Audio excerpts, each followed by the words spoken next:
Welcome to Inside Pest Management, where you get to sit down with myself and other members of our staff to kind of get a deeper look into our industry and our company as a whole. This month, we're going to do What's the Craziest? So after being in the business for 20 plus years, that's probably the most standard question that we get is, what's the craziest thing you've seen? And I have my standard answer to that is always, it has nothing to do with the pests themselves. It has nothing to do with the bugs. It has nothing to do with the rats. It has nothing to do with the spiders. It has to do with the people. What people will accept. What standards people will accept. Some of the craziest things that I give a good example of that are, I've gone out to, sadly, more than my share of German roach inspections and seen German roaches crawling in the crib, in a baby's crib, or crawling on children, right? That's always a tough one. Dealing with kids and the elderly is always one of the tougher things that we do. A lot of times because each one of those demographics can't really care for themselves sometimes. You'll get called for bed bugs to a lot of nursing homes. Back when I was just learning bed bug services in the early 2000s, and we were establishing the heat management program for the company I was at, and heat was a brand new thing back then. So, and I was fortunate enough to really be on the forefront of that type of service. We went to this apartment unit of this elderly lady, and I remember she wasn't bound to a wheelchair, but she spent most of her time in a wheelchair. And as we're sitting there trying to explain the service to her and her caregiver, you could see the bed bugs crawling on her hair, down her face, on her clothes, as you were talking to her. And the caregiver told me, says, every night when I give her a bath, we set her in the bathtub, and the bed bugs just rise to the top and cover the surface of the bathtub. That's a good one. German roaches are always good. German roaches, when you get to see them transferred, that's always a good one too. I started out, my first retail center I ever did, couldn't figure out why I was getting German roaches in the middle of the mall on the second level in the planters, right? Couldn't figure that one out. There were no trash cans around or anything.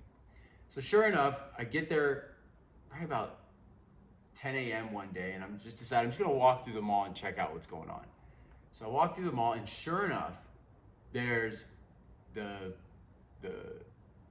mommy and me mall walkers club, right? So you've got, kids 2 and under, lots of strollers, right? So I watch them for a minute, and sure enough, they congregate in this one seating area where I was having the issue.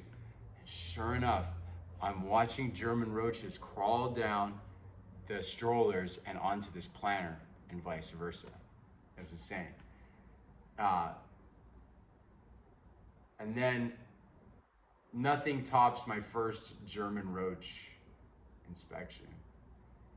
So I get called to this building in Hollywood, and it was a rent relief building. It was a rent controlled building. So that's one of the problems with rent control. Is, you make rent control, all that does is make adversaries between property owners, property management, and the tenants. So I get called to a unit where they've been reporting, roaches in all of the surrounding units. I knock on the door, this elderly lady answers.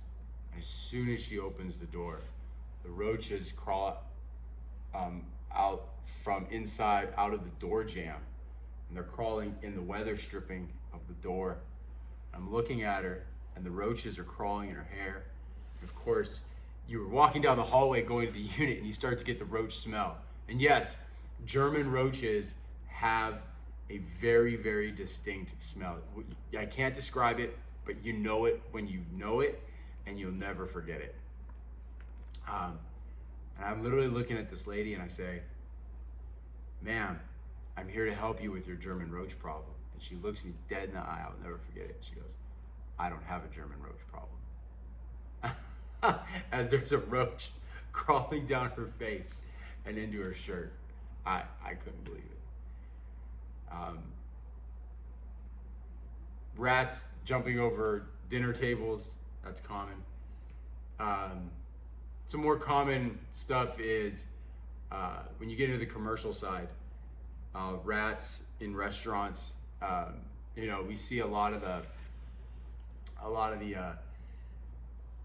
unfortunately, a big common practice is they defrost the meat on the floor, right? Drop the box of meat on the floor in the closing shift and we'll come back in the morning, right?